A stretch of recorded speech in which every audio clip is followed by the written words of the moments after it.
It's hard to believe it's been more than 30 years since James Cameron made The Terminator, but several movies down the line, the franchise has lost its steam. Cameron told an amazing story across Terminator and Terminator 2 Judgment Day, but not all franchises are meant to run for 3 decades. Here's a look at why Hollywood won't make another Terminator movie. Defective hardware. Let's be real, the past few sequels were pretty much total train wrecks. Things started to go downhill with 2003's Terminator 3 Rise of the Machines, the first without Cameron at the helm.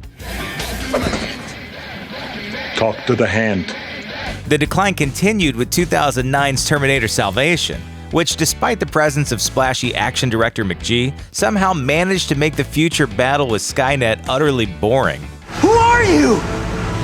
John Connor! That necessitated the full-on reboot in 2015's Terminator Genisys, which was met with such critical disdain and box office indifference that planned sequels were canceled. Yuck. Cursed without Cameron.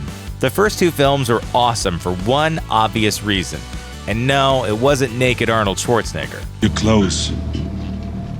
Give them to me.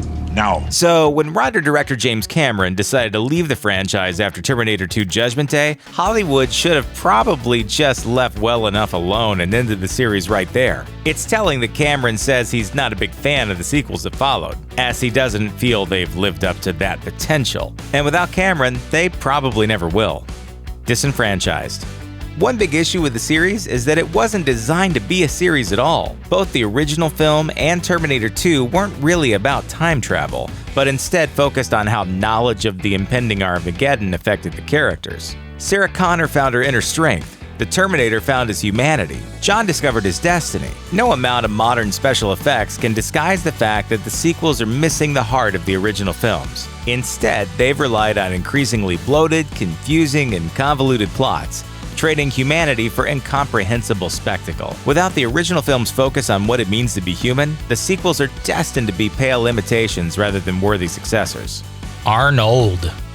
Other than James Cameron, the major driving force behind the franchise is Arnold Schwarzenegger. You have to give him credit for suiting up yet again in Terminator Genisys, despite the fact that he was pushing 70. But even he has his limits, and the time is fast approaching when he'll no longer be able to pull off a Terminator film. And would fans really want to see more sequels without him? Given how little moviegoers have wanted to see the last bunch, even with him present in the cast, making more sequels without Arnold seems like a losing formula.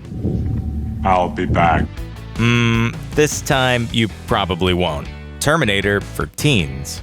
The first 2 Terminator films wore their R ratings like a badge of honor, catering to adults with dark stories not afraid to feature some violence and language. But the last 2 films diluted the series, softening enough to earn a PG-13 rating. That allowed a larger potential audience, sure, but it also alienated longtime fans by smoothing the title's hard edges and dumbing down the action.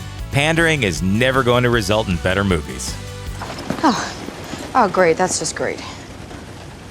I did not kill him. Factory reset. It turns out if you keep churning out bad movies, the public will eventually stop turning out to see them. Who knew?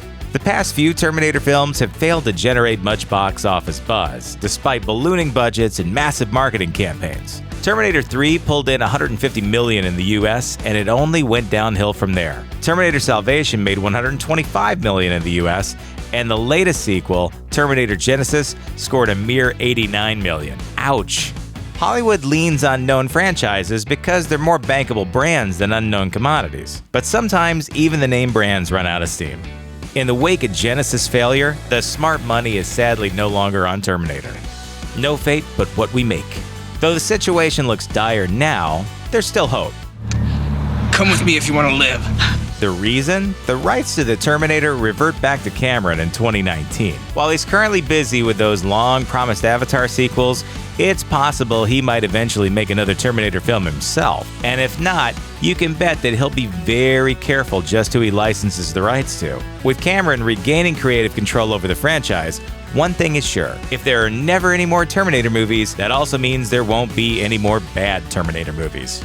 We'll count that as a win. Thanks for watching. Click the looper icon to subscribe to our YouTube channel. Plus, check out all this cool stuff we know you'll love too.